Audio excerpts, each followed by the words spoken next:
Hello, everyone. It is great to be with you again, even though I apologize we cannot meet offline in the classroom, but through this video. But I hope this video could become a bridge to our closing reflections on our course, International Relations of Europe. As we conclude these semesters, I want to take some time to reflect on what we've explored together to connect key concepts to current global dynamics and to offer some questions that might guide your final papers and perhaps your future research on Europe's evolving role in international relations. So this is not intended as a final lectures, hopefully, but rather as an academic reflections.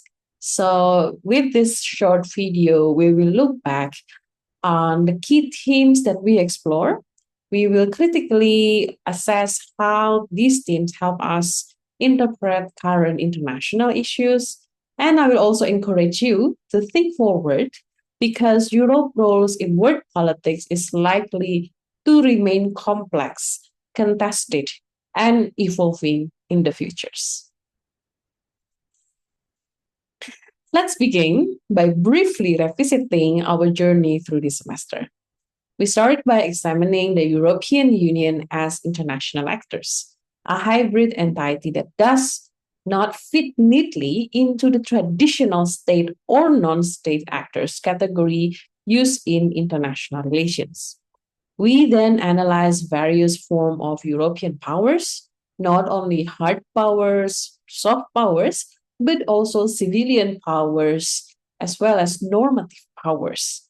Concept we explore through the writings of scholars such as Ian Manners. We debate whether the EU possesses coherent foreign policies or whether we are better off speaking of multiple foreign policies shaped by these diverging interests of the member states. We also engage deeply with the Christopher Hill concept of the capability and expectation gap and enduring tensions between what external actors and the EU itself expect of Europe and what it can consistently deliver in practice. We also explore the EU's commitment to multilateralism and global governance, especially at a time when unilateral tendencies have become more pronounced globally. We examine the European geopolitical orders, focusing on the war in Ukraine and unsolved tensions with Russia. And finally, we analyze the EU emerging roles beyond Europe, particularly in the Indo Pacific and increasingly strategic regions for global politics. Now, let me highlight three broad themes in my view, run through much of what we have explored this semester. First, Europe unique actorness. Throughout the semesters, we've seen that the European Union's challenge the category that dominate international relations theory. It is not a sovereign state, but more not a conventional international organizations. It is a multi-level hybrid polity with varying degrees of competence across policy areas. This hybridity is both source of flexibility and limitations. In climate diplomacy, for example, the EU can lead global effort because it has clear competence and relatively strong internal consensus. However, in contrast, on security matters, divergent national interests often weaken the EU's capacity for unified actions. The second core themes is the enduring tensions between ambitions and realities, what Christopher Hills called the capability and expectation gap.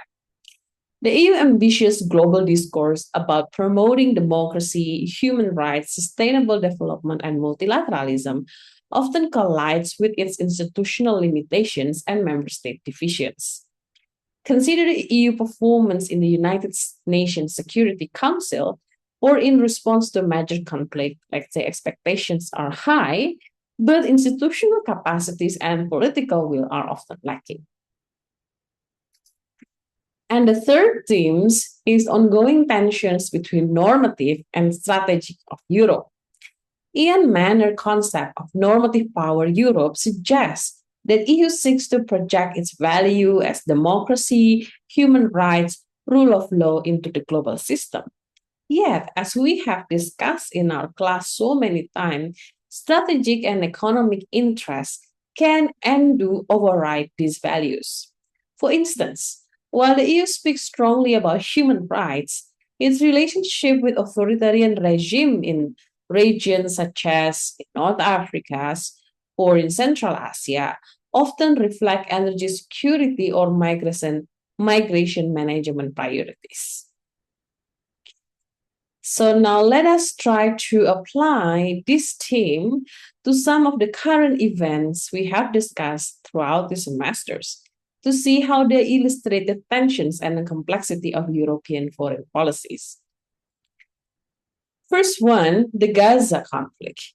As you know, this topic come up frequently in our class discussions, whether it is in regular class or international class, and for good reason, of course.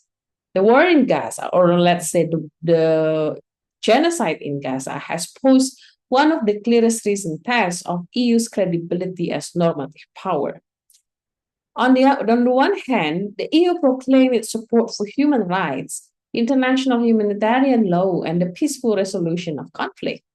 But on the other hand, we saw deep internal divisions. Some member states, particularly like Ireland, Spain, Belgium, strongly advocate for ceasefire and the protections of civilian lives. Others, such as Germany, Austria, emphasize Israel's right to self-defense and alignment with broader transatlantic security framework.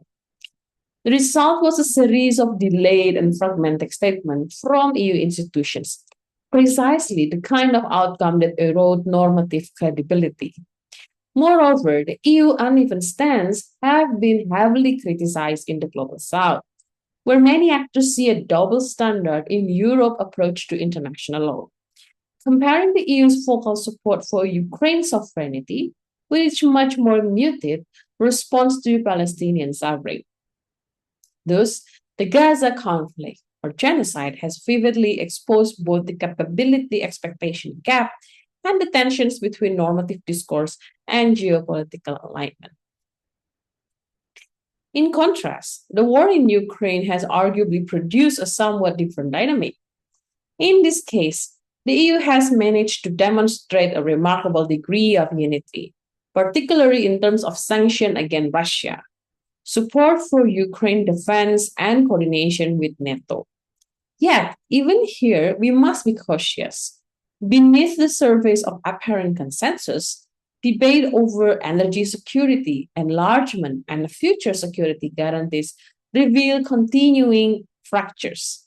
Moreover, the EU capacity to sustain this unity over time remains uncertain, especially as electoral shift and domestic pressure evolve in key member states. Finally, Europe engagement with the Indo-Pacific illustrates once again the uneven nature of EU external actions. While the European Commission's and External Action Service have articulated an EU Indo-Pacific strategy, the reality is that major member states, notably France, Germany, and the Netherlands, pursue their own Indo-Pacific policies, sometimes independently of EU framework.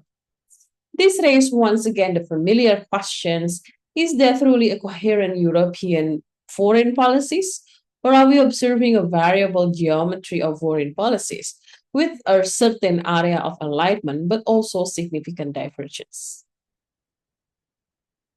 So, as you are now preparing your final essays and continue your academic journey, I would encourage you to reflect on these questions. First, can EU genuinely act as coherent global actors in multipolar world? Or how will it balance its normative aspirations with strategic imperative of energy security, economic interest, and alliance politics? Also, what role can Global South perspective play in critically analyzing Europe's claim to normative leadership? And last one, how might the EU's global identity evolve in response to challenges such as the Gaza genocide, great power competitions in the Indo-Pacific and transatlantic shift?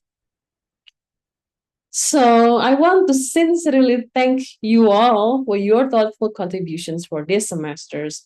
I apologize if I have a lot of mistake and weakness during teaching you in these semesters. But to be honest, I think our class discussions are very much enriching me in a more critical and reflective way in conducting classroom as well as in teaching about Europeans' foreign policies. And your engagement with complex, sometimes uncomfortable topics, but very impressive. And I hope you keep doing that. I was very much looking forward to reading your final papers, and I encourage you to stay curious, stay critical, and stay connected because Europe international role will remain a dynamic and vital field in inquiry in the years to come. Thank you, and wishing you all the best in your studies and your future research.